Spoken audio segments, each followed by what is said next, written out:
Hampir 1,5 tahun kita menghadapi pandemi COVID-19 hingga berdampak pada setiap sektor kehidupan, mulai dari kesehatan bahkan hingga ekonomi. Kesehatan dan ekonomi ini selalu menjadi diskursus di tengah upaya pemerintah mengendalikan angka kasus COVID-19 mulai dari PSBB hingga PPKM berlevel. Satu sisi tujuan pemerintah adalah untuk mengendalikan angka kasus COVID-19, tapi tidak bisa dipungkiri, dampak ekonomi juga dirasakan oleh masyarakat dengan adanya pembatasan kegiatan masyarakat. Belum lagi pemerintah yang kemudian menetapkan untuk mengeluarkan angka kematian COVID-19 dari indikator pengendalian COVID-19 ini pun juga menuai sorotan. Bagaimana kemudian jalan keluar mengatasi situasi krisis pandemi COVID-19 seperti saat ini? Kita akan temukan faktanya bersama saya Gina Fitri. Atas arahan Presiden Republik Indonesia, maka PPKM level 4, 3, dan 2 di Jawa Bali akan diperpanjang sampai tanggal 16 Agustus 2021.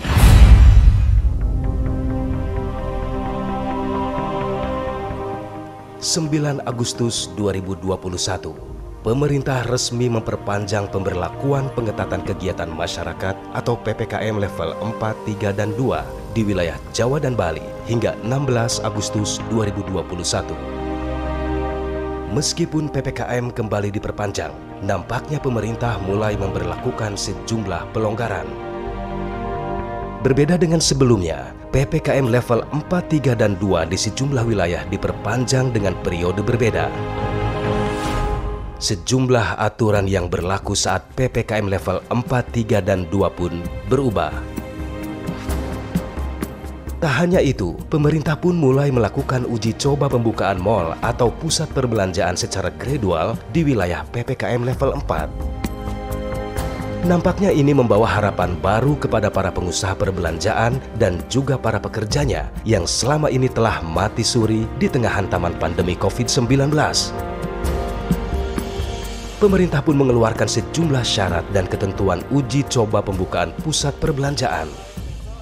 Nah, salah satunya itu adalah ketika kita masuk, kalau dulu diperiksa hanya untuk security, untuk keamanan, sekarang untuk kesehatan.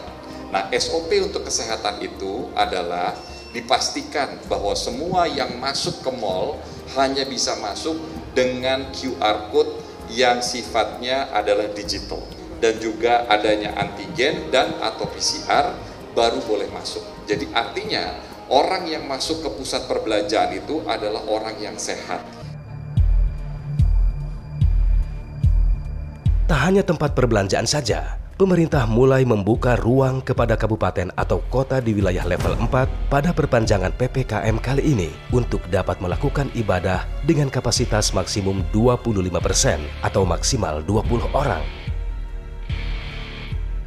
Pemerintah mengambil sejumlah langkah ini dikarenakan pemerintah menganggap tren kasus infeksi COVID-19 di Jawa Bali mengalami penurunan 59,6% dari puncak kasus pada 15 Juli 2021. Namun selama pandemi ini belum berakhir, nampaknya bayang-bayang pembatasan pergerakan masyarakat masih akan terus ada di tengah masyarakat sekarang ini. Namun, bagi seorang Siti Fadila Supari yang juga mantan Menteri Kesehatan, langkah kebijakan pemerintah mulai dari PSBB, PPKM Mikro, PPKM Darurat hingga PPKM level 4, 3, dan 2 ternyata tidak bisa dipakai sebagai langkah untuk mengurangi angka penularan COVID-19. Baginya, kebijakan pemerintah saat ini hanya membatasi mobilitas masyarakat. Dan mantan Menteri Kesehatan di era Presiden Susilo Bambang Yudhoyono ini pun mengatakan, ukuran keberhasilan pemerintah dalam melakukan kebijakan ini harus dilihat dari angka kematian yang ada. Pemerintah membuat suatu kebijakan dengan PSBB, setelah PSBB diganti dengan PPKM, kemudian diganti lagi dengan PPKM Mikro, kemudian diganti lagi dengan PPKM Darurat, dan kemudian sekarang PPKM Leveling. Semua upaya ini tujuannya cuma satu, membatasi pergerakan masyarakat. mengurung masyarakat supaya tidak keluar rumah. Jadi ini sebetulnya adalah seperti lockdown tapi versi Indonesia. Nah, tujuannya adalah untuk menurunkan pergerakan masyarakat. Maka kalau Anda tanya tepat apa enggak dan apakah bisa menurunkan, kalau kita melihat suatu kebijakan itu kita lihat tujuannya apa.